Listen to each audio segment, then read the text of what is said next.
Okay, we're going to read Sophie's Squash today by Pat Zitlow Miller and Ann Wilsdorf. One bright fall day, Sophie chose a squash at the farmer's market. Her parents planned to serve it for supper, but Sophie had other ideas.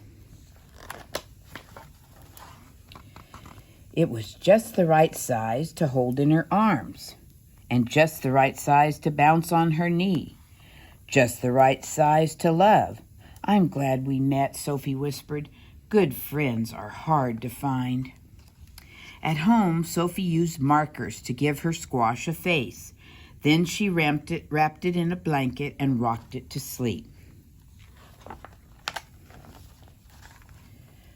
When it was time to make supper, Sophie's mother looked at the squash. She looked at Sophie. I call her Bernice, Sophie said. I'll call for pizza, said her mother.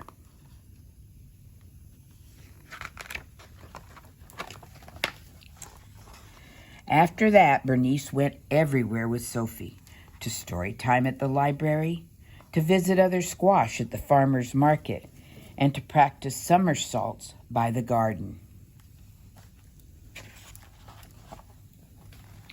Every night, Sophie gave Bernice a bottle, a hug, and a kiss. Well, we did hope she'd love vegetables, Sophie's mother told her father.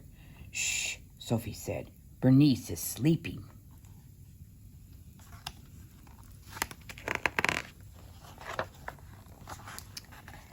Sweet Pea, Sophie's mother said one morning as they made blueberry waffles, Bernice is a squash, not a friend. If we don't eat her soon, she'll get mushy and gross. Let's bake her with marshmallows. Won't that taste yummy? Don't listen, Bernice, Sophie cried. That afternoon, Sophie's father took her shopping. Sugar Beet, he said, Bernice is a squash. Why don't you pick a nice toy to play with instead? But the trucks were too hard and the dolls were too soft. Sophie clutched Bernice tightly. No thanks, she said. I have everything I need. After supper, Sophie's parents called a family meeting. Bernice napped in Sophie's lap. Why don't we donate Bernice to the food pantry before she rots, her father suggested. Sophie shook her head. Bernice will last forever. Bernice seemed a little blotchy, said Sophie's dad on the way to the library one day. She looks perfect to me, Sophie replied. At story time, some kids pointed and stared. What's that spotty thing? A boy asked. Her name is Bernice, and she's a squash, Sophie said, with freckles. Maybe Bernice should stay home next time, Sophie's mom suggested. Why? Sophie asked. She wasn't the one being rude. Still, as winter neared, Sophie noticed changes. Bernice seemed softer, and her somersaults lacked their usual style. Visiting friends will cheer you up, Sophie said. At the farmer's market, squash were everywhere. Firm, shiny squash. What keeps a squash healthy? Sophie asked a farmer. It's simple, really, he said. Fresh air, good clean dirt, a little love. Well, Sophie thought, I have all that. At home, Sophie cleared the leaves for Bernice's favorite spot. She made a bed of soft soil, tucked Bernice in, and kissed her goodnight. Get better soon, she whispered. That night, while Sophie slept, the wind whistled and tiny snowflakes fell.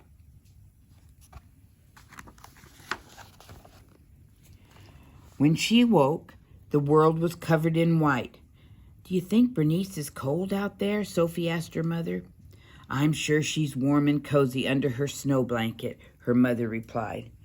She was still there in the afternoon when her father came home with a surprise. You need a new friend, he said.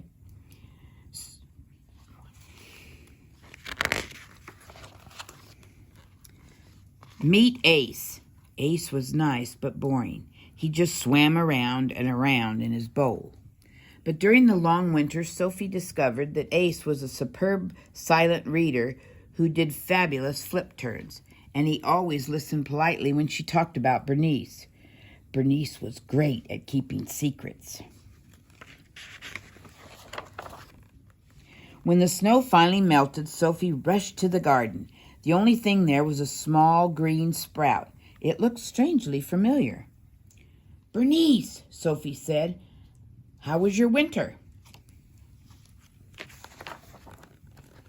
After that, Sophie, Ace, and Bernice ate lunch together every day.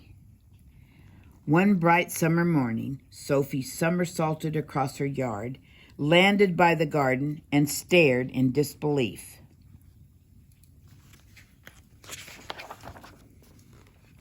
Bernice had grown 2 tiny squash. "Wow," Sophie told them, "you look just like your mom."